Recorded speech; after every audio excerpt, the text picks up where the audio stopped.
Economic crisis کا ہم ذکر کر رہے ہیں اور ساتھ ہی نیشنل سیکیورٹی کمیٹی کے اجلاس کا جو جلد ہی متوقع ہے. طاہر اشرفی صاحب سے بھی کوشش کریں گے کہ اس کے اوپر وہ بات کریں کہ یہ سعودی عرب والی امداد کے. لیکن پہلے طلال چودھری صاحب آپ کی طرف آ رہا ہوں.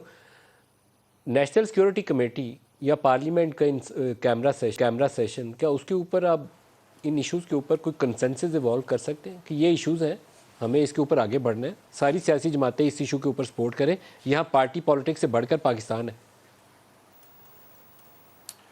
دیکھیں ملک صاحب، ہمارا تو ماضی گواہ ہے اور ہمارے شدید اختلافات تھے. دھرنا عروج پہ تھا جب اے پی سی کا واقعہ ہوا، آرمی پبلک سکول کا، تو وزیر اعظم نواز شریف نے سب کو گلے لگایا.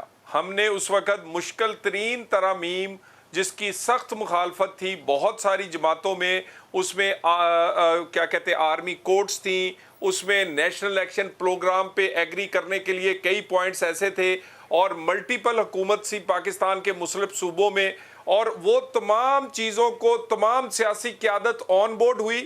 15 سال سے دہشت گردی چل رہی تھی، ہماری فورسز اور ہمارے تمام وسائل اس میں لگے ہوئے تھے، کامیابی نہیں ہو رہی تھی. تمام پولیٹیکل فورسز جب پیچھے کھڑی ہوئی تو وہی رد الفساد اور وہی ایک جو جنگ تھی دہشت گردی کی، اس کی جیت سب کی ہوئی ہے، وہ پاکستان کی جیت ہوئی ہے.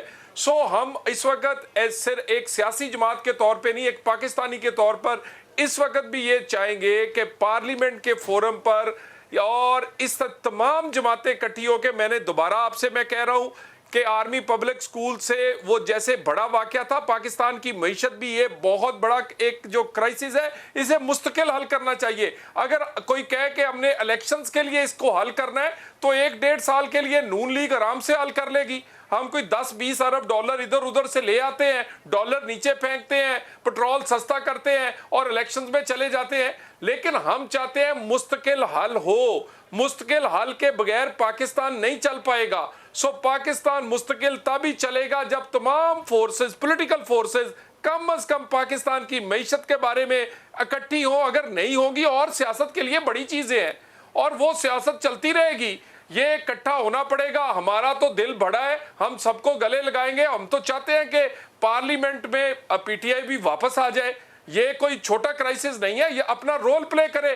انتخاب پر بھی بات کر لیں گے، انتخاب بھی کروا دیں گے، سب کچھ ہو جائے گا. لیکن پاکستان کی مستقبل کے ساتھ اگر پاکستان خدا نہ خواستہ سری لنکا والی جو باتیں ہو رہی، تو کون سا انتخاب اور کون سا الیکشن اور کون سا انقلاب.